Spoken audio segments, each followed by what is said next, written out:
ಈಗ ಬೆಂಗಳೂರು ಉತ್ತರ ಲೋಕಸಭಾ ಕ್ಷೇತ್ರದಲ್ಲಿ ಪ್ರೊಫೆಸರ್ MV ರಾಜೀವ್ ಅವರ ಕ್ಯಾಂಡಿಡೇಟ್ ಆದ್ಮೇಲೆ ಜನ ವಾಲಂಟಿಯರ್ ಆಗಿ ಬಂದು ನಾವು ನಿಮ್ಗೆ ಕೆಲಸ ಮಾಡ್ತೀವಿ, ನಿಮ್ಗೆ ಗೆಲ್ಲಿಸ್ಕೊಂತೀವಿ ಅಂತ ಹೇಳಿ ಕಾರ್ಯಕರ್ತರು ಬಿಡಿ, ಕಾಂಗ್ರೆಸ್ ಕಾರ್ಯಕರ್ತರು ಬಿಡಿ, JDS BJP ಕಾರ್ಯಕರ್ತರು ಕೂಡ ನಮ್ಮ ಪರವಾಗಿ ಬರ್ತಾ ಇದ್ದಾರೆ, ಜನಸಾಮಾನ್ಯರ ಬಗ್ಗೆ ಮಾತಾಡ್ತಾ ಇದ್ದಾರೆ. ಇವತ್ತು ಅವರು ಮಲ್ಲೇಶ್ವರ ವಿಧಾನಸಭಾ ಕ್ಷೇತ್ರದ ಕಾಡು ಮಲ್ಲೇಶ್ವರ ಸ್ವಾಮಿ ದೇವಸ್ಥಾನಕ್ಕೆ ಬಂದು ಪೂಜಾ ಕಾರ್ಯಕ್ರಮಗಳಲ್ಲಿ ಭಾಗಿಯಾಗಿ ದೇವರ ಆಶೀರ್ವಾದನ ಪಡ್ಕೊಂಡಿದ್ದಾರೆ.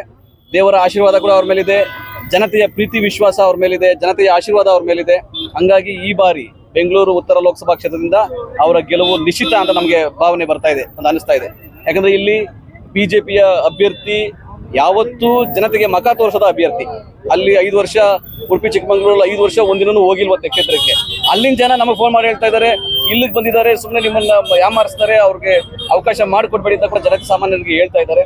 ಆ ನಿಟ್ಟಿನಲ್ಲಿ ರಾಜೀವ್ ಗೌಡ್ ಅವರು ಟ್ರ್ಯಾಕ್ ರೆಕಾರ್ಡ್ ಚೆನ್ನಾಗಿದೆ. ರಾಜ್ಯಸಭೆಯಲ್ಲಿ ಇದ್ರು, RBI ಡೈರೆಕ್ಟರ್ ಆಗಿದ್ರು, ಕಾಂಗ್ರೆಸ್ ಪಕ್ಷದಲ್ಲಿ ವಿವಿಧ ಹಂತಗಳಲ್ಲಿ ಕೆಲಸ ಮಾಡಿದ್ರು, ಕಳೆದ 20 ವರ್ಷದಿಂದ ಸತತವಾಗಿ ಕೆಲಸ ಮಾಡಿದ್ರು.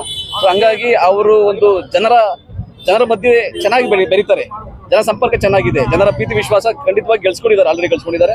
ಸೊ ಈ ಚುನಾವಣಾ ಪ್ರಚಾರ ಇನ್ನು ಬಿರುಸಾಗ್ತದೆ.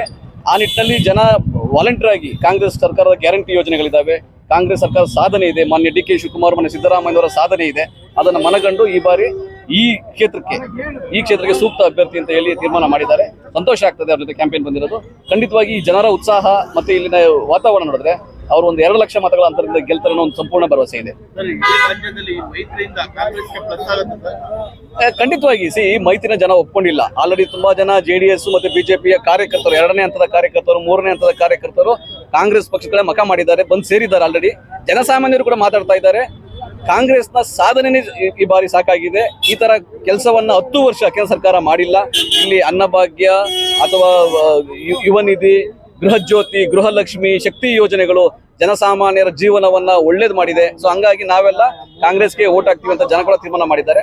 ನಮ್ಗೂ ಕೂಡ ಇಡೀ ರಾಜ್ಯದಲ್ಲಿ ಬೆಂಗಳೂರು ಉತ್ತರ ಲೋಕಸಭಾ ಕ್ಷೇತ್ರವನ್ನು ಗೆಲ್ತೀವಿ, ಬೆಂಗಳೂರು ಕೇಂದ್ರ ಗೆಲ್ತೀವಿ, ಬೆಂಗಳೂರು ದಕ್ಷಿಣ ಗೆಲ್ತೀವಿ, ಬೆಂಗಳೂರು ಗ್ರಾಮಾಂತರ ಕೂಡ ಗೆಲ್ತೀವಿ, ಚಿಕ್ಕಬಳ್ಳಾಪುರ ಗೆಲ್ತೀವಿ, ಬೆಂಗಳೂರು ಸುತ್ತಮುತ್ತ ಇರೋ ಎಲ್ಲಾ ಕ್ಷೇತ್ರಗಳನ್ನ ನಾವು ಖಂಡಿತವಾಗಿ ಗೆಲ್ತೀವಿ ಬಹುಮತದಿಂದ. ಯಾಕಂದ್ರೆ ಮಹಿಳೆಯರು ವಾಲಂಟಿಯರ್ ಆಗಿ ಬಂದು ಹೇಳ್ತಾ ಇದ್ದಾರೆ, ಶಕ್ತಿ ಯೋಜನೆಯಿಂದ ನಮ್ಗೆ ತುಂಬಾ ಅನುಕೂಲ ಆಗಿದೆ, ಗೃಹಲಕ್ಷ್ಮಿಯಿಂದ ನಮ್ಗೆ ಅನುಕೂಲ ಆಗಿದೆ, ಗೃಹ ಜ್ಯೋತಿಯಿಂದ ನಮ್ಗೆ ಅನುಕೂಲ ಆಗಿದೆ. ಇಂಥ ಯೋಜನೆಗಳು ಇತಿಹಾಸದಲ್ಲಿ ಭಾರತದಲ್ಲಿ ಯಾರೂ ಕೊಟ್ಟಿಲ್ಲ. ಅಂತಹ 10 ವರ್ಷ ಅವಕಾಶ ಇತ್ತು ಕೇಂದ್ರ ಸರ್ಕಾರಕ್ಕೆ, ಬಿಜೆಪಿ ಸರ್ಕಾರಕ್ಕೆ. 10 ವರ್ಷ ಅವ್ರು ಏನೂ ಮಾಡಿಲ್ಲ, ರಾಜ್ಯಕ್ಕೆ ಅನ್ಯಾಯ ಮಾಡಿದ್ದಾರೆ. ಈ ಸರ್ಕಾರ ನಾವು ಕೈ ಬಿಡಲ್ಲ, ಕಾಂಗ್ರೆಸ್ ಅಭ್ಯರ್ಥಿಗಳಿಗೆ ಮತ ಹಾಕ್ತೀವಿ ಅಂತ ಜನ ವಾಲಂಟಿಯರ್ ಆಗಿ ಹೇಳ್ತಾರೆ. ಅದ್ರೊಳಗೆ ಎಸ್ಪೆಷಲಿ ಮಹಿಳೆಯರು ಮಾತ್ರ 100ಕ್ಕೆ 85% ಮಹಿಳೆಯರು ನಾವು ಕಾಂಗ್ರೆಸ್ಗೆ ವೋಟ್ ಹಾಕ್ತೀವಿ ಅಂತ ಹೇಳ್ತಾ ಇದ್ದಾರೆ. ಆ ನಿಟ್ಟಿನಲ್ಲಿ ನಾವೆಲ್ಲ ಕ್ಷೇತ್ರಗಳನ್ನ ಗೆಲ್ತೀವಿ. ಕರ್ನಾಟಕದಲ್ಲಿ ಅಭೂತಪೂರ್ವವಾದ ಗೆಲುವು ಕಾಂಗ್ರೆಸ್ಗೆ ಆಗುತ್ತೆ ಸರ್.